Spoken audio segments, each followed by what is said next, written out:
भगवान तो सरल को ही प्राप्त होते हैं। तो बड़ी सुंदर कथा है, भागवत की तो नहीं है और आप लोगों ने कई बार श्रवण भी की होगी, लेकिन इतनी सुंदर है कि इसको सुनाए बिना मन में लगी ही रहती है कि एक बार तो सुना ही दो। इसलिए इस कथा को संक्षेप में श्रवण करते हुए फिर हम रुक्मणी मंगल की ओर आगे बढ़ेंगे। अब तो एक ही दिन और बचा है, तो थोड़ा तो लंबे समय तक हम भी बैठ ही सकते हैं, थोड़े समय अधिक बैठना पड़ेगा, लेकिन बड़े धूमधाम से हम रुक्मणी मंगल मनाएंगे। इस कथा को ध्यान पूर्वक श्रवण करें कि भगवान को कैसी सरलता पसंद है और भगवान किस प्रकार सरल भक्त पर रीझते हैं। तो एक भक्त था, बड़ा ही सरल भाव का था, साधारण व्यक्ति था, कुछ नहीं जानता था भगवान कौन है, शास्त्र क्या है, गुरु क्या होते हैं, संत कौन होते हैं, कुछ नहीं जानता था। बड़ा सरल सा साधारण सा आम व्यक्ति था, लेकिन बड़ा भोला भाला था। और यह व्यक्ति, इसका स्वभाव था कि दिन रात खाता था और सोता था, और कुछ इसको काम धाम नहीं था, बस खाता और सोता था। अब घर वाले भी, जवान हो गया था, युवा था, कब तक ऐसे व्यक्ति को रखें जो कुछ काम धाम ना करे, जो कुछ पैसे कमा कर ना लाए, बस खाता जाए खाता जाए खाता जाए और सोता रहे। ऐसे व्यक्ति को कोई घर में नहीं रखना चाहता। तो घर वालों ने भी, माता पिता ने भी भगा दिया कि देख बेटा, तू कुछ काम का नहीं है, कुछ काम करता नहीं है, पैसे कमा कर लाता नहीं है, अब इतना बड़ा हो गया, जा घर से निकल जा, तुझे और खिलाना पड़ता है। और एक दिन में कई बार खाता, खूब सारा खाता था, घर से निकाल दिया। अब जाए तो कहाँ जाए, तो कहा घूमते घूमते भटकते भटकते जा रहा था।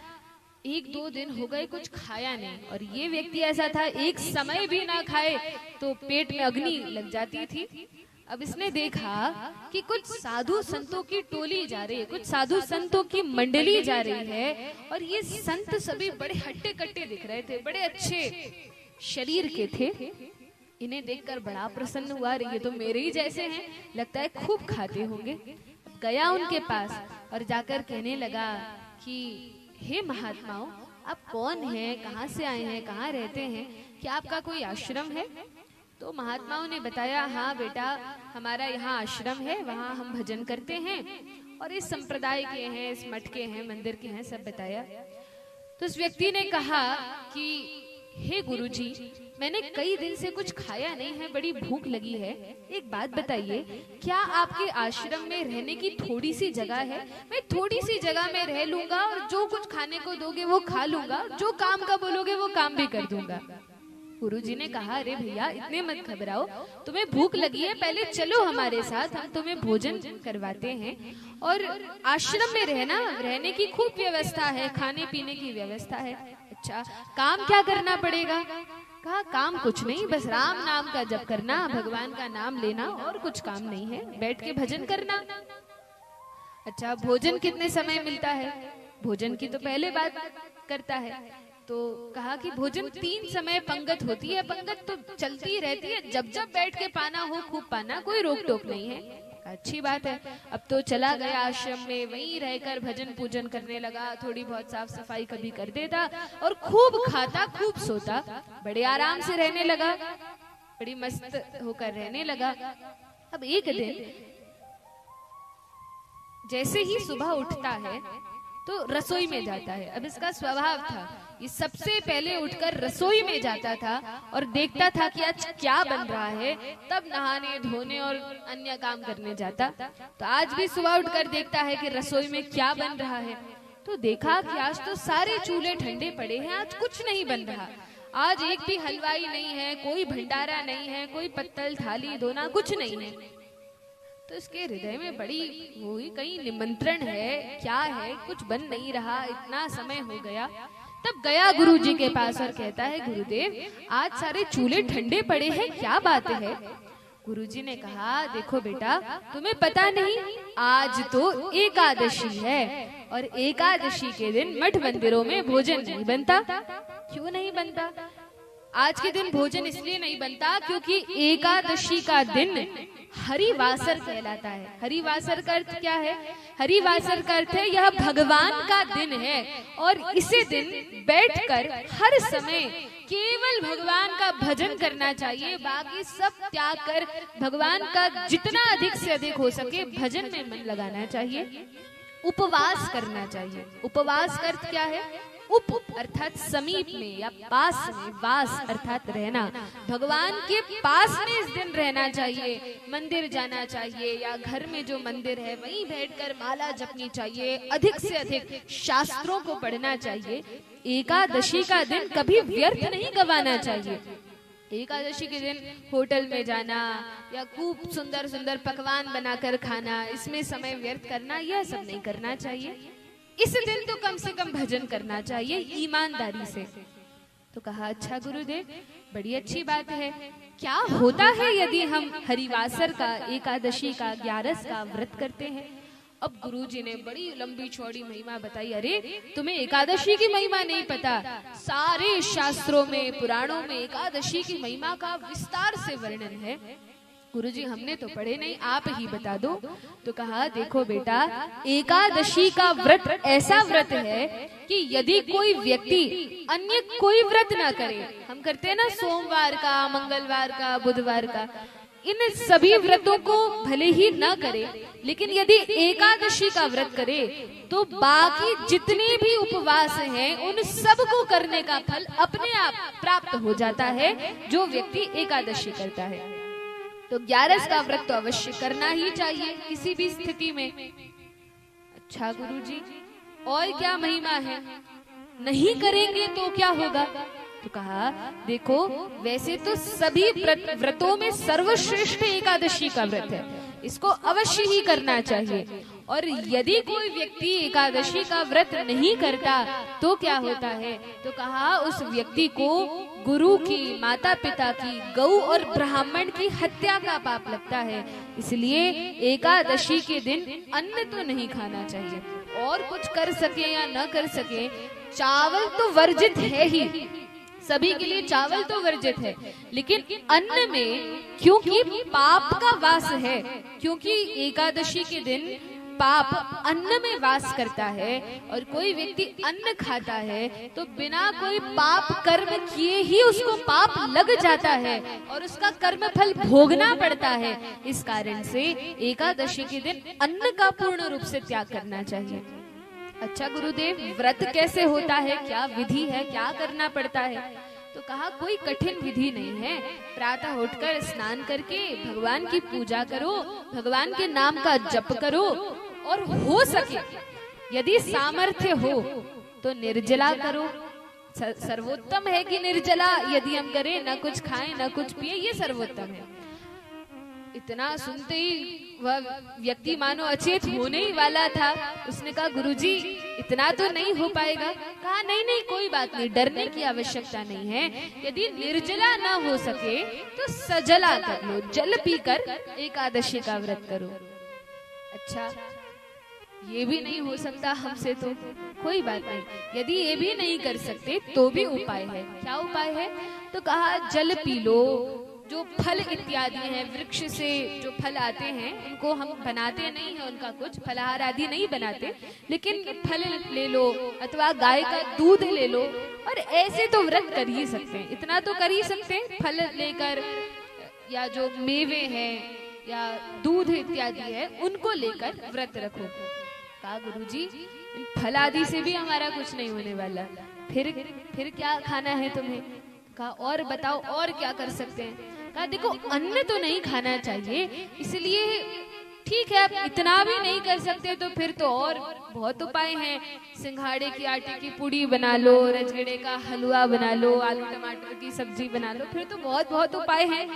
फिर तो जैसे तैसे अन्न कम से कम नहीं खाना चाहिए। अब व्रत तो कितना है कितना नहीं भगवान ही जाने, पर ठीक है, फलाहार लेकर भी रखना अवश्य चाहिए। एक दो बार में पेट नहीं भरे तो भैया 3-4 बार खा लो, लेकिन कम से कम अन्न मत खाओ, चावल मत खाओ, इतना तो नियम रखो। तो हम सबके लिए तो इतना तो करना चाहिए, क्योंकि भगवान को एकादशी से अधिक प्रिय कोई व्रत नहीं है। तो भगवान की प्रसन्नता के लिए इतना तो हम कर ही सकते हैं। हम अपनी पत्नी को प्रसन्न रखना चाहते हैं, बच्चों को प्रसन्न करना चाहते हैं, मित्रों को प्रसन्न करना चाहते हैं, उनके बर्थडे पर गिफ्ट्स लेकर जाते हैं, उनके लिए उपहार लेकर जाते हैं। क्या भगवान के लिए इतना नहीं कर सकते? उनकी प्रसन्नता के लिए इतना तो करना चाहिए। ठीक है गुरुजी, लेकिन मेरी ऐसी स्थिति है या उस व्यक्ति की थी, हम आप सबकी नहीं है, उस व्यक्ति की ऐसी स्थिति थी जैसे भीमसेन की थी। उनके पेट में जठराग्नि लगी ही रहती थी, कितना भी खा लो पेट भरता नहीं था। तो ऐसे ही वह व्यक्ति कहता है, गुरुजी मैं जब तक दिन में एक समय में 5 शेर आटे की रोटी न खा लूं तब तक तो लगता ही नहीं है कि पेट में कुछ गया भी है।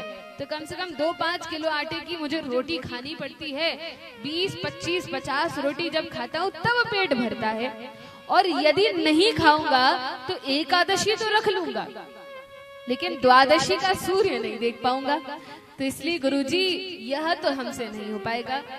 गुरुजी ने कहा, यदि इतनी समस्या है तो ठीक है, एक काम करो, आश्रम में तो आज कुछ बनेगा नहीं, लेकिन जो भी सामग्री है, अन्न इत्यादि, घी और दूध, दही, वह सब लेकर तुम कहीं दूर आश्रम मठ मंदिर के दूर जाकर किसी नदी के किनारे बैठकर बना लो। लेकिन देखो, एक बात ध्यान में रखना।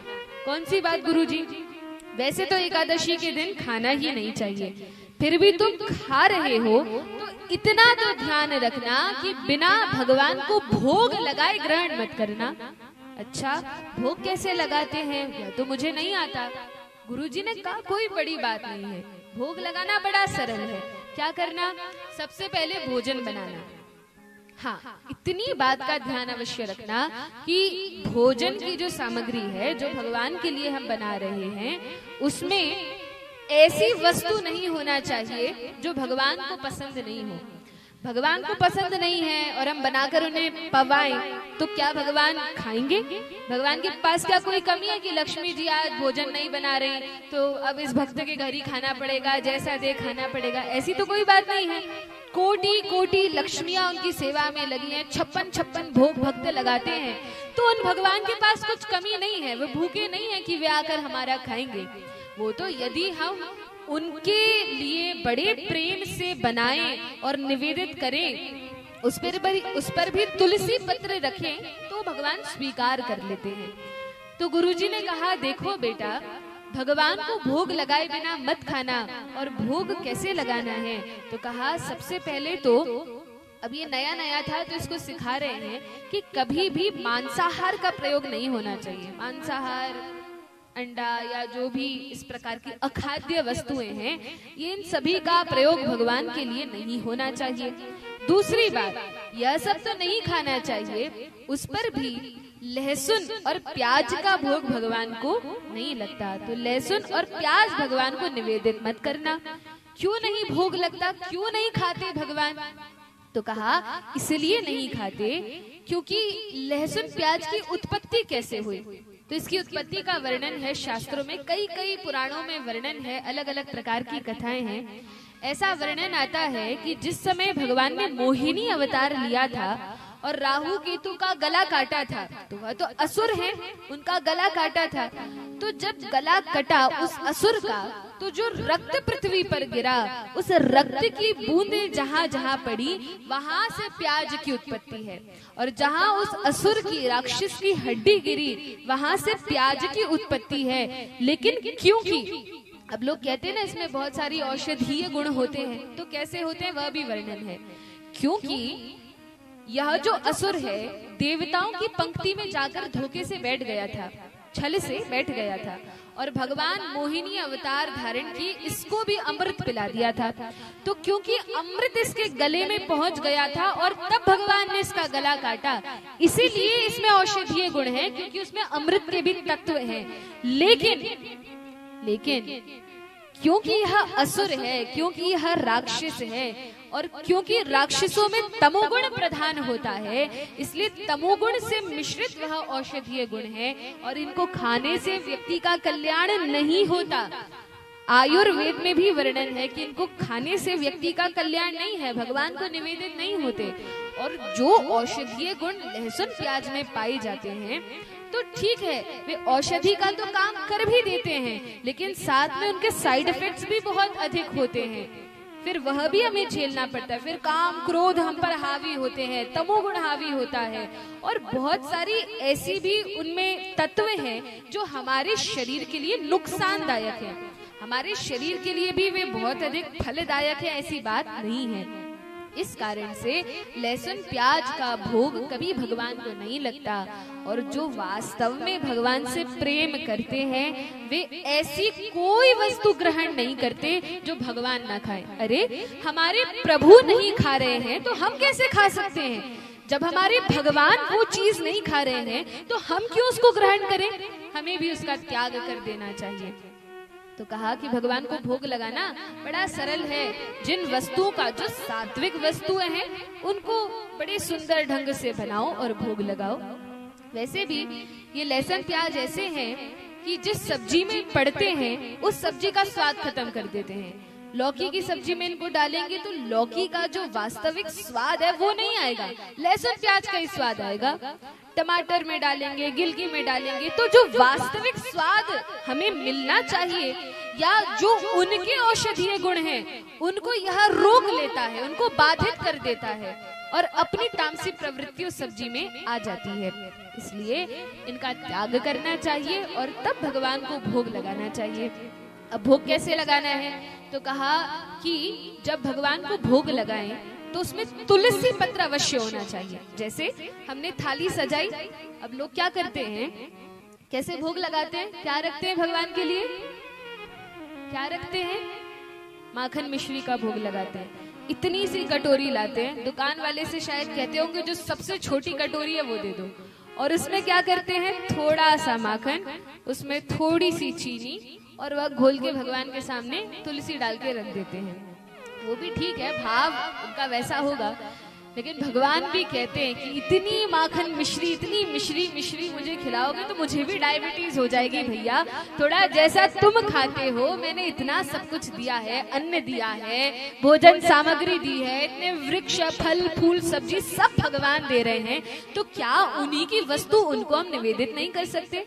तो जैसे अतिथि आते हैं घर में और सुंदर थाली सजाकर सब्जी, रोटी, दाल, चावल, दही, दूध सब रखकर हम उन्हें देते हैं, ऐसे ही भगवान तो परम पुरुष हैं, उन्हें कितने भाव से कितनी सुंदर थाली लगाकर हमें देनी चाहिए। तो प्रतिदिन, ऐसा नहीं एक बार नवरात्रि का व्रत है तो अष्टमी को, नवमी को दे दिया, जन्माष्टमी है तो दे दिया, नहीं, प्रतिदिन भगवान को भोग ऐसे लगना चाहिए।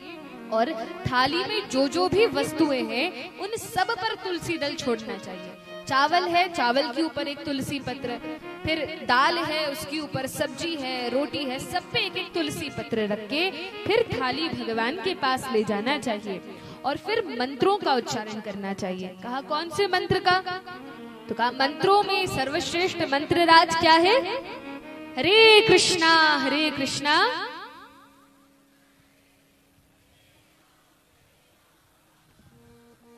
ये मंत्र राज है।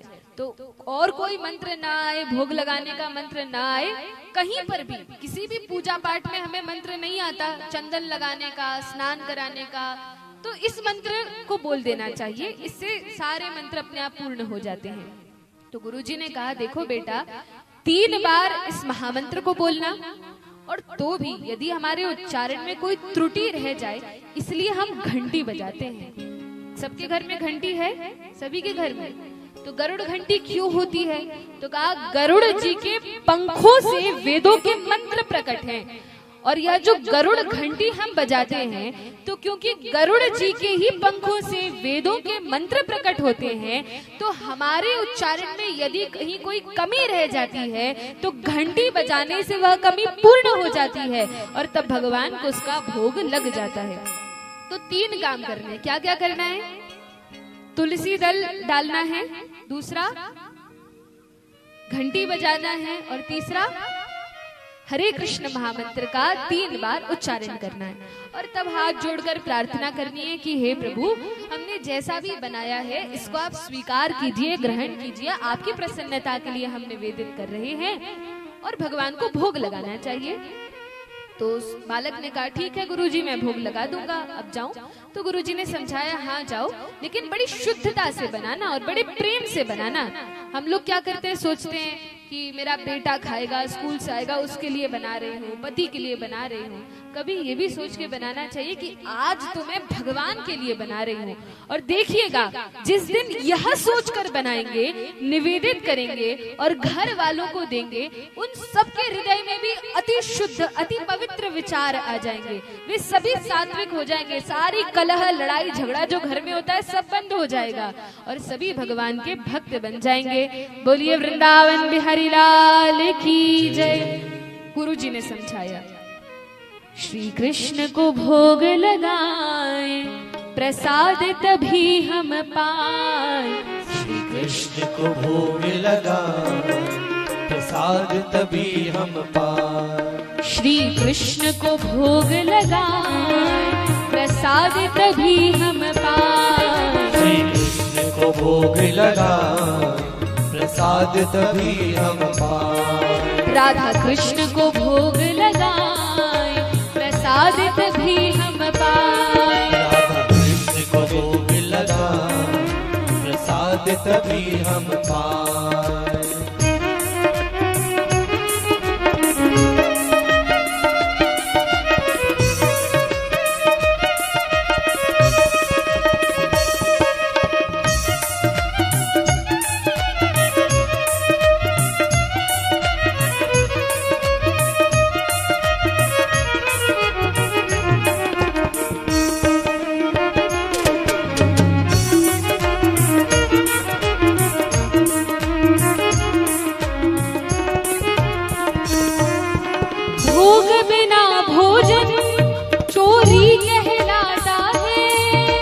भोग बिना भोजन चोरी कहलाता है। और भोग लगा भोजन कृष्णा बन जाता है। भोग लगा भोजन कृष्णा बन जाता है। भोग लगाने पर भगवान जी आते हैं। भोग लगाने पर भगवान जी आते हैं। भावनाओं पर ही कृपा बरसाते हैं। भावनाओं पर ही कृपा बरसाते हैं। राधे कृष्ण को नित्य बुलाए, प्रसाद तभी हम पाए। राधे कृष्ण को भोग लगाए, प्रसाद तभी हम पाए। श्री कृष्ण को भोग लगाए, प्रसाद तभी हम पाए। भोग लगाए, प्रसाद तभी हम पाए। सीताराम जी को भोग लगाए, प्रसाद तभी हम पाए। सीताराम जी को भोग लगाए, प्रसाद तभी हम पाए। भगवान को नित्य बुलाए, प्रसाद तभी हम पाए। भगवान को नित्य बुलाए, प्रसाद तभी हम पाए। श्री कृष्ण को भोग लगाए, प्रसाद तभी हम पाए। श्री कृष्ण को भोग लगाए, प्रसाद तभी हम पाए। तो गुरुजी ने समझा दिया बड़े अच्छे से कि क्या करना है। सामग्री तो ले जा रहे हो, एकादशी के दिन खा तो रहे हो, लेकिन भोग लगाए बिना मत खाना। और ऐसा मत समझना, नहीं तो इस कथा से आप लोग शिक्षा लो कि एकादशी के दिन भोग लगा के खा लो और बाकी दिन जैसे चल रहा है चलने दो। पहली बात तो एकादशी के दिन सभी को व्रत करना चाहिए। शास्त्रों में नियम है 5 वर्ष के ऊपर के सभी बालक बालिकाओं को और 90 वर्ष के नीचे के हर एक व्यक्ति को एकादशी कंपलसरी है। एकादशी का विधान है, करना ही चाहिए, अन्यथा पाप लगता है। करो तो बहुत पुण्य लगता है, न करो तो पाप लगता है। कम से कम फलाहारी तो रहना चाहिए, अन्न नहीं खाना चाहिए। कहा ठीक है, भोग लगाना ठीक है। अब यह व्यक्ति गया, बड़ी जोर की भूख लगी थी और जाकर आश्रम के बाहर भोजन बनाता है। अब आज तक कभी बनाया नहीं था, लेकिन फिर भी आन पड़ी है स्वयं पर, तो जैसा तैसा बनता है, बनाता है और विचार करता है, मन ही मन सोचता है। अब इतना भोला था, इतना सरल था कि इसको लगा, गुरुजी ने कहा भगवान स्वयं चले आए, प्रसाद तभी हम पाए। तो गुरुजी ने तो भजन गाया था और गुरुजी ने कहा था जब भगवान आए उनको भोग लगाना और तभी पाना। इस भक्त ने सोचा कि भगवान स्वयं साक्षात आते होंगे, भोजन करते होंगे, इसको भोग लगाना कहते हैं। इतना भोला था, इसको नहीं पता कि भगवान हर समय प्रकट रूप में नहीं आते। ऐसे तो भगवान आते हैं और अपनी आंखों से ही नैवेद्य को ग्रहण कर लेते हैं। हमें दिखता है थाली तो पूरी भरी है, पूरी 4 की 4 ही है, एक भी कम नहीं हुई, तो भी भगवान ग्रहण करते हैं और उसमें अपनी कृपा दृष्टि डाल देते हैं। तो भगवान ग्रहण करते हैं, लेकिन प्रकट में आकर खाते हैं, इसको ऐसा लगा। तो भोजन बनाता है और सोचता है कि 2 लोगों का बनाना है, एक मेरा और एक भगवान का। तो भोजन बना के और जैसी आदत थी थाली लगाकर खाने ही वाला था, इतने में याद आ गई कि गुरुजी ने कहा था, क्या कहा था, भोग लगाकर ही खाना। तो इसलिए तुलसी पत्र डालकर, गरुड़ घंटी बजाकर और हरे कृष्ण महामंत्र का 3 बार उच्चारण करके पुकारने लगा कि भगवान आइए इस भोग को ग्रहण कीजिए। तो कैसे पुकारता है, राजा राम आइए, सीता राम आइए, मेरे भोजन का भोग लगाइए। राजा राम आइए, सीता राम आइए, मेरे भोजन का भोग लगाइए। राजा राम आइए, श्री राम आइए, मेरे भोजन का भोग लगाइए। हाँ, राजा राम आइए, श्री राम आइए, मेरे भोजन का भोग लगाइए। अब जैसे ही भगवान को पुकारता है तो भगवान ऐसा नहीं है कि सुनते नहीं है, साकेत में बैठे बैठे, वैकुंठ में बैठे भगवान सुन रहे थे कि ये पुकार रहा है और भगवान दृष्टि के माध्यम से ग्रहण करते हैं, लेकिन भगवान प्रकट तो नहीं हो जाते। लेकिन ये भक्त तो बंद ही नहीं हो रहा था, पुकारे जा रहा था, पुकारे जा रहा था। क्यों? क्योंकि गुरु के वचनों में इसकी बड़ी निष्ठा थी। गुरुजी ने कहा है तो झूठ तो नहीं कहा होगा, गुरुजी ने आज तक कभी झूठ नहीं बोला, तो भगवान जब तक नहीं आएंगे मैं खा नहीं सकता, इसको इतना विश्वास था। तो सोचता है गुरुजी ने कहा था आएंगे, अभी तक आए नहीं, बार बार पुकारता है, बार बार बुलाता है। बहुत देर हो गई, 1 घंटा 2 घंटा, भोजन ठंडा हो गया, भगवान आए नहीं। अब सोचने लगा कि हो सकता है कि भगवान इसलिए नहीं आ रहे हैं कि मठ मंदिरों में तो स्वादिष्ट व्यंजनों का भोग लगता है। तो कहता है भगवान से कि भगवान यदि आप सोचते हो कि मुझे तो मठ मंदिरों में 56 भोग लगेगा, कहाँ इसकी जली पक्की रोटी खाने जाऊं, तो इस भूल में मत रहना। शायद आपको पता नहीं होगा, लेकिन आज एकादशी है और एकादशी के दिन मठ मंदिरों में भी भोजन नहीं बनता। यदि भूख लगी है तो चुपचाप आकर यही भोजन ग्रहण कर लो, नहीं तो भूखे ही रह जाओगे। और जो इस भक्त ने ऐसी बात कही, तब तो भगवान इसकी सरलता पर, इसकी साधुता पर, इसके भोलेपन पर रीझ गए और भगवान साक्षात प्रकट हो गए। बोलिए भक्तवत्सल भगवान की जय। भगवान प्रकट हो गए, लेकिन भगवान कभी अकेले तो कहीं जाते नहीं हैं। भगवान किसको साथ में लेके जाते हैं? सीता मैया को। माता सीता हमेशा साथ में होती हैं। तो माता सीता आई साथ में, राम जी, और ये भक्त ने जो देखा इतना प्रसन्न हुआ, तो चरणों में गिर गया, दंडवत प्रणाम करने लगा और भगवान ने अपने हाथ से उठाया। अरे भक्त, ठीक है, बहुत भूख लगी है, बताओ क्या बनाया है, खाने के लिए दो। अब तो बड़े प्रेम पूर्वक इसने थाली लगाई, माता सीता को, रघुनाथ जी को बैठकर पवाया और फिर कहने लगा कि भगवान आप आए, बहुत अच्छा लगा, बड़ा आनंद हुआ, और मुझे तो लगा था कि एक भगवान आते होंगे, लेकिन आप तो 2-2 भगवान आए, और ये देखकर तो और अधिक प्रसन्नता हुई। भगवान, मैंने ये सोचा था कि एक भगवान आएंगे, इसलिए 2 लोगों का खाना बनाया। ठीक है, थोड़ा बहुत अब जो बच गया है मैं भी खा लूंगा। भगवान वो सब तो ठीक था, लेकिन एक बात बताइए, आपने इतना समय क्यों लगा दिया आने में? भगवान ने कहा, अरे थोड़ा और बहुत काम रहते हैं, व्यस्त हो गए, नहीं आ पाए। कहा अच्छा ठीक है भगवान, अगली बार जब भी एकादशी होगी और मैं पुकारूंगा तो भगवान थोड़ा जल्दी आ जाना। भगवान ने कहा ठीक है, और भगवान अंतर्धान हो गए।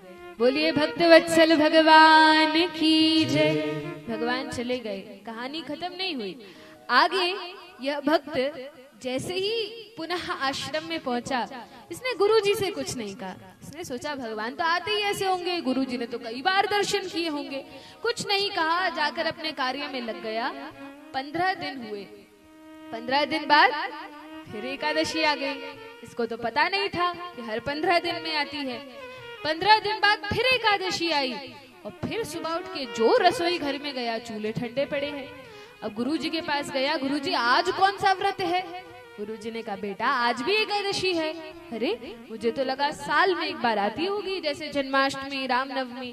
कहा नहीं, महीने में 2 बार आती है, कृष्ण पक्ष की और एक शुक्ल पक्ष की। अच्छा गुरुजी ठीक है, मैं जाता हूँ, लेकिन गुरुजी सामग्री थोड़ी बढ़वा देना, क्योंकि वहाँ पे 2-2 भगवान आते हैं। इसने तो बड़े सहज भाव से कह दिया। गुरुजी को झटका लगा, आश्चर्य हुआ। गुरुजी ने सोचा 2-2 भगवान आते, इसका क्या अर्थ है? फिर मनी मन सोचा भूखा रह गया होगा, इसलिए कह रहा है 2-2 भगवान आते हैं। कहा कोई बात नहीं, सामग्री बढ़वा ले, जितना ले जाना है ले जा, बनाकर प्रेम से पा। कहा ठीक है। अब तो सामग्री और बढ़ा ली, 3 लोगों की व्यवस्था करके गया, और बड़े प्रेम से भगवान का ध्यान करते हुए, इसने तो दर्शन किए हैं, तो सुंदर छवि का ध्यान करते हुए भोजन बनाया, और बनाते ही पुकारने लगा। अब इसको पता है राम जी अकेले नहीं आएंगे, कौन आएगा साथ में? सीता मैया। तो पुकारता है राजा राम आइए, सीता राम आइए, मेरे भोजन का भोग लगाइए। राजा राम आइए, सीता राम आइए, मेरे भोजन का भोग लगाइए। ओ राजा राम आइए, सीता राम आइए, मेरे भोजन का भोग लगाइए। राजा राम आइए, सीता राम आइए, मेरे भोजन का भोग लगाइए। अब जो भक्त ने पुकारा, भगवान तो तैयार ही बैठे थे आने के लिए, क्योंकि इसने कह दिया था कि समय पर आना, तो भगवान तो तैयार थे। लेकिन पिछली बार लक्ष्मण जी ने बहुत डांटा था। लक्ष्मण जी ने कहा भगवान आप वनवास गए तो भी हम आपके साथ थे, हम हर कठिन परिस्थिति में आपके साथ होते, और एकादशी के दिन आप अकेले ही चले गए भोजन करने, हमें भूल गए। भगवान ने कहा कोई बात नहीं, अगली बार तुम्हें भी ले जाएंगे। तो इस बार लक्ष्मण जी भी साथ में आए, और जो इस भक्त ने देखा कि एक को बुलाओ तो 2 भगवान आते हैं, 2 को बुलाओ तो 3 भगवान आते हैं, देखते ही कहा कि भगवान हे रघुनाथ जी, अब ये कौन आपके साथ में आ गए हैं? तो कहा कि देखो ये हमारे भाई हैं, छोटे भाई हैं, इनको ऐसा तो मत कहो। अच्छा तो एक बात बताओ, हमारे गुरुजी ने भगवान को खिलाने का ठेका दिया था, भगवान के पूरे खानदान को खिलाने का थोड़ी दिया था, तो आप तो एक एक करके सबको बटोर बटोर कर लाने लगे। भगवान ने कहा देखो अब तो आ ही गए हैं, अतिथि का ऐसे स्वागत करोगे? कहा हाँ अब आ गए हैं सो तो ठीक है, अब इनको खिलाएंगे, क्या करें, थोड़े बहुत भूखे तो हम रह जाते हैं, थोड़ी बहुत एकादशी आप करवा ही देते हो। अब बैठा के खिलाया भगवान को, सीता मैया को, लक्ष्मण जी को टेढ़ी आंख से देखे और परोसे जाएं। लक्ष्मण जी को भी बड़ा बुरा लगा, कैसी जगह ले आए, इससे तो अच्छा भूखे ही अच्छे थे, पर अब आ गए हैं तो पा रहे हैं। अब जब जाने लगे भगवान, तो इसने कहा देखिए रघुनाथ जी आप आते हैं, बड़ा आनंद होता है, बड़ा अच्छा लगता है आपको देखकर, और ये जो आप लाए ना अपने छोटे भाई, इनको भी देखकर हमें बड़ा अच्छा लगा। लेकिन एक बात बताइए कि अगली बार कितने आएंगे? पहले ही बता दीजिए ताकि उस हिसाब से, उसके अनुसार हम तैयारी करें। भगवान ने कहा चिंता मत करो, हम आ जाएंगे। और भगवान तो अंतर्धान हो गए। अब गया, कुछ नहीं कहा गुरुजी से, सोचा कुछ दिन तो चैन से बीते, 15 दिन। कुछ नहीं कहा। फिर 15 दिन हुए, उठकर देखता है रसोई में कुछ बन नहीं रहा। कहा गुरुजी आज एकादशी है, लेकिन एक काम कीजिए, आप बहुत सारी सामग्री बढ़वा दीजिए। गुरुजी ने विचार किया, अभी पिछली बार ही तो बढ़ा कर ले गया था। कहा तो भी पेट नहीं भरा। कहा गुरुजी पेट भरे कैसे, वहां तो इतने सारे भगवान आते हैं, पेट भर ही नहीं पाता, मिलता ही नहीं है, जो थोड़ा बहुत बच जाता है खा लेते हैं। अब गुरुजी ने सोचा कि इतना तो ये खा नहीं सकता और भगवान तो आते नहीं है, तो क्या करता होगा, अवश्य जाकर बेचता होगा, कहीं जाकर बेचकर धन कमाता होगा। गुरुजी ने भी कहा कि ठीक है, तुझे जितना ले जाना है तू ले जा। और मनी मन विचार किया, मैं पीछे पीछे जाकर देखूंगा कि ये करता क्या है। अब गुरुजी ने भंडार गृह खोल दिया, खूब सारा बोरे में आटा दाल सब भर भर कर ले गया। अब जो भक्त होता है, जो भगवान की भक्ति करता है, तो कैसा ही मूर्ख व्यक्ति हो, भक्ति करते करते व्यक्ति बुद्धिमान हो जाता है, चतुर हो जाता है। तो ये भक्त गया नदी के तट पर, और तट पर जाकर अभी इसने कुछ बनाया नहीं है, अभी केवल सामग्री रखी है। पहले ही घंटी जोर जोर से बजाकर और भगवान को पुकारने लगा। अब इसको पता है 3 भगवान आएंगे, तो पुकारता है, राजा राम आइए, सीता राम आइए, लक्ष्मण राम आइए, मेरे भोजन का भोग लगाइए। राजा राम आइए, राजा राम आइए, लक्ष्मण राम आइए, मेरे भोजन का भोग लगाइए। हो राजा राम आइए, सीता राम आइए, लक्ष्मण राम आइए, मेरे भोजन का भोग लगाइए। राजा राम आइए, सीता राम आइए, लक्ष्मण राम आइए, मेरे भोजन का भोग लगाइए। अब जो इस भक्त ने पुकारा तो भगवान तो तैयारी बैठे थे, लेकिन जब लक्ष्मण जी ने सभी को बताया कि आहा क्या स्वादिष्ट भोजन था, तो भरत जी, शत्रुघ्न जी, हनुमान जी, सुग्रीव जी सब लड़ने लगे। राम जी हमेशा पक्षपात करते हैं, वनवास में भी लक्ष्मण को साथ ले गए, हम दोनों को छोड़ गए। भरत शत्रुघ्न भी पीछे लग गए।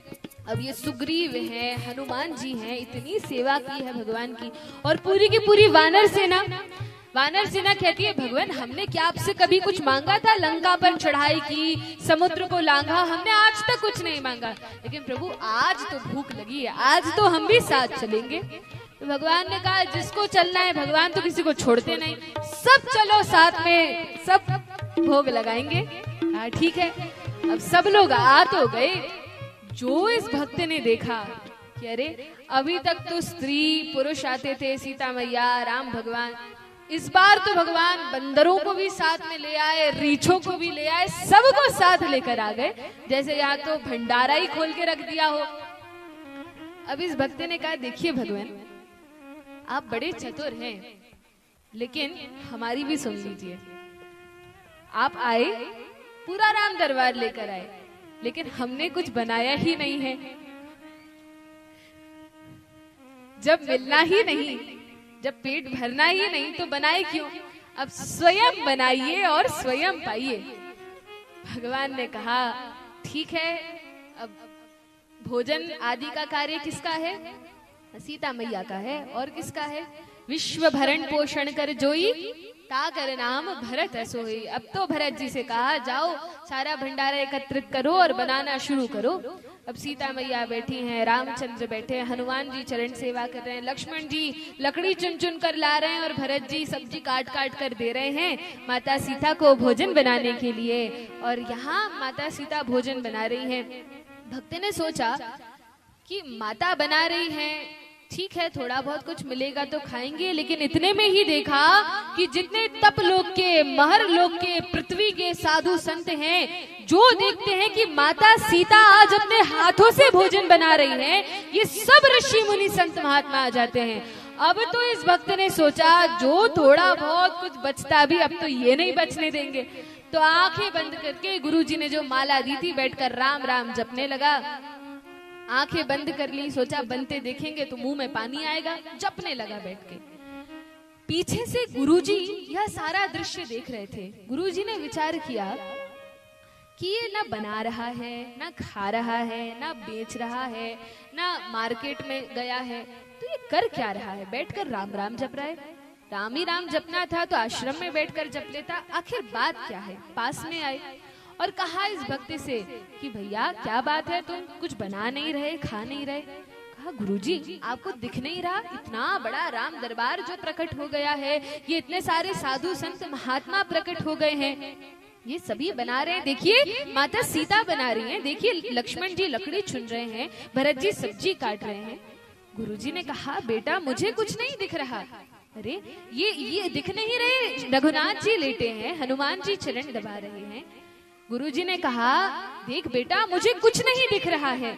कहाँ क्या है? या तो मैदान पड़ा है खाली। तब इस भक्त ने रघुनाथ जी से कहा भगवान आप हमारे गुरुजी को क्यों नहीं दिख रहे? भगवान ने कहा नहीं हम उन्हें नहीं दिखेंगे। अरे उन्हें क्यों नहीं दिखेंगे? कहा हम उन्हें नहीं दिखेंगे क्योंकि जैसे तुम भक्त हो तुम्हारे गुरुजी ऐसे भक्त नहीं हैं।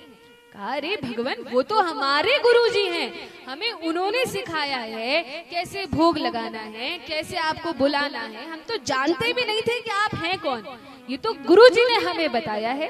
वो नहीं होते तो हमें ये आनंद आज तक नहीं प्राप्त होता। भगवान ने कहा सो तो सब ठीक है लेकिन उनमें वो बात नहीं है जो तुम में है। कहा क्या बात नहीं है? उन्हें तो सारे शास्त्रों का ज्ञान है, उन्हें तो गीता भागवत रामायण सब रटी है, सब कंठस्थ है, क्या ज्ञान नहीं है?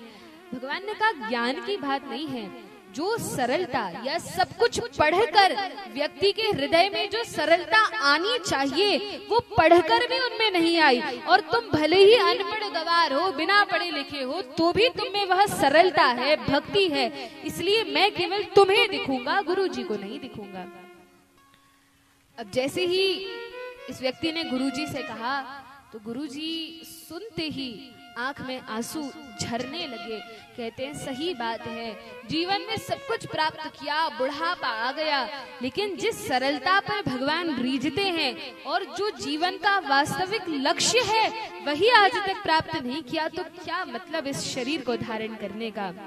गुरुजी रोने लगे और जैसे ही गुरुजी रोते हैं वैसे ही भगवान तो भक्त वत्सल हैं, भगवान अपने भक्तों की आंख में अश्रु नहीं देख सकते और गुरुजी रोते हैं, भगवान उन्हें भी दिख जाते हैं। बोलिए भक्त वत्सल भगवान की जय।